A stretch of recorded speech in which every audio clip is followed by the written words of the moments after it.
من غير لحمه ولا فراخ ولا اي حاجه، وعاملينه بطريقه مغذيه بس اقتصاديه. إيه الشعر ده؟ ماشي. تعالوا كده بقى نصلي على النبي ونسمي الله ونشوف عملنا الاكله الحلوه دي ازاي. اوعوا تروحوا في اي حته عشان هتندموا، استنوا. وجبت بصلايه كبيره او 2 وسط وقطعتهم شرايح بالشكل ده. انت لو عايزه تقطعيهم مكعبات عادي مش مشكله، بس في الوجبه دي الشرايح بتبقى احلى فيها. خلاص. وهشوحها كده بسرعه. طماطم وقطعتهم مكعبات. انت بقى تزودي الكميه براحتك. جبت بقى ايه فلفل اخضر او رومي.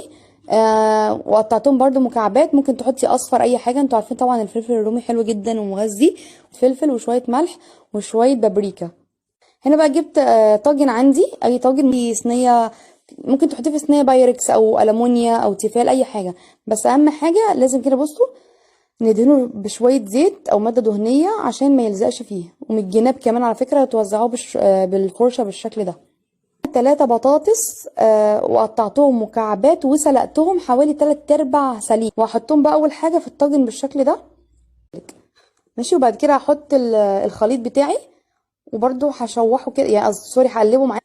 بس هنا بقى جبت نص كوبايه لبن يعني بخير او اي حاجه. بقى كده انا هحاول ابططه كده على قد ما اقدر يعني، عشان هوريكم هعمل ايه دلوقتي. 2 بيض، حط عليهم فلفل وملح وبابريكا، وانا ربيتهم كده. ممكن تزودي على قد ما تقدري الكميه او تنقصي عادي براحتك، بس طبعا ده مغذي عشان مش عاملين فيه لحمه او فرخ. دلوقتي مسخنه الفرن على درجه عاليه.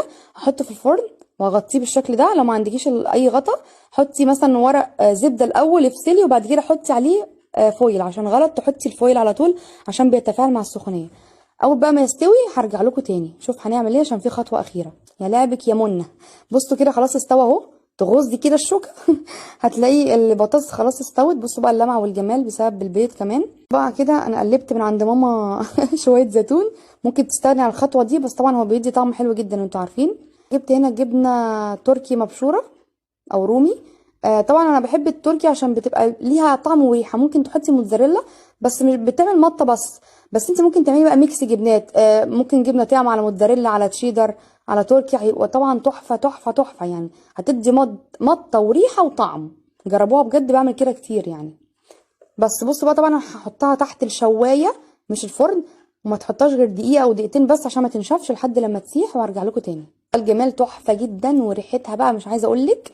بصوا بقى طبعا التركي بقى مع الزيتون مع البيض مع الحاجات دي كلها اللي حطينا بقى الخليط بتاعنا الحلو ده. تحفه بجد. ريحتها كده مفحفحه وملعلعه في الشقه كلها. طبعا عايزين تحطوا جنبها اي لحوم او اي حاجه طبعا هتتغذوا اكتر طبعا